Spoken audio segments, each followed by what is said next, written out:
श्री स्वामी समर्थ. जय जय स्वामी समर्थ. नमस्कार आहे सगळ्यांना. स्वागत आहे तुमचं माझ्या चॅनलमध्ये स्वामी समर्थ वाणी. आज खूप दिवसानंतर व्हिडिओ टाकत आहे.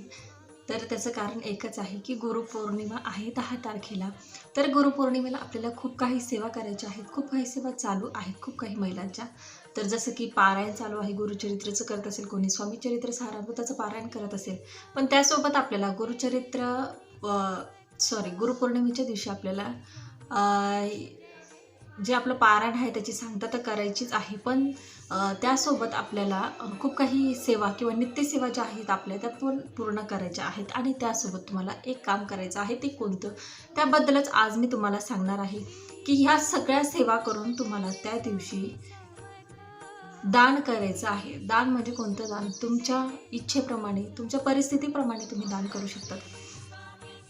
अन्नदान करा. तर अन्नदानामध्ये यथाशक्ती तुमची जशी परिस्थिती असेल, 5 रुपये, 10 रुपये, 15 रुपये, एखाद्या गरिबाला एखादा पदार्थ खाऊ घाला.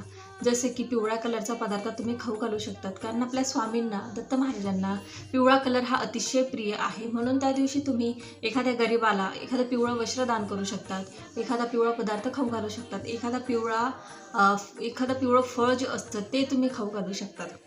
तर तुम्ही जर पिवळा पदार्थ किंवा पिवळं फळ जर त्या दिवशी खाऊ घातलं तर स्वामी तुमच्या इच्छा पूर्ण केल्याशिवाय राहणार नाही. अन्नदानाला किंवा कोणतंही दान करायला कोणताही दिवस असा काही बांधील नसतो, पण गुरुपौर्णिमेच्या दिवशी आपल्या गुरूंची जी पौर्णिमा आहे, आपल्यासाठी सगळ्यात महत्त्वाचा जो दिवस आहे, त्या दिवशी जर आपण दान केलं तर त्याचं फळ जे आहे ते आपल्याला खूप पटीने भेटणार आहे. त्याच्यामुळे दान करायला विसरू नका. यथाशक्ती दान करा, तुमच्या इच्छेनुसार दान करा. मी म्हणत नाही तुम्हाला की 1000 करा, 2000 करा, 10 रुपयाचं करा, 15 रुपयाचं करा, पण नक्की दान करायला विसरू नका. तर भेटूया पुढच्या व्हिडिओमध्ये. श्री स्वामी समर्थ. जय जय स्वामी समर्थ.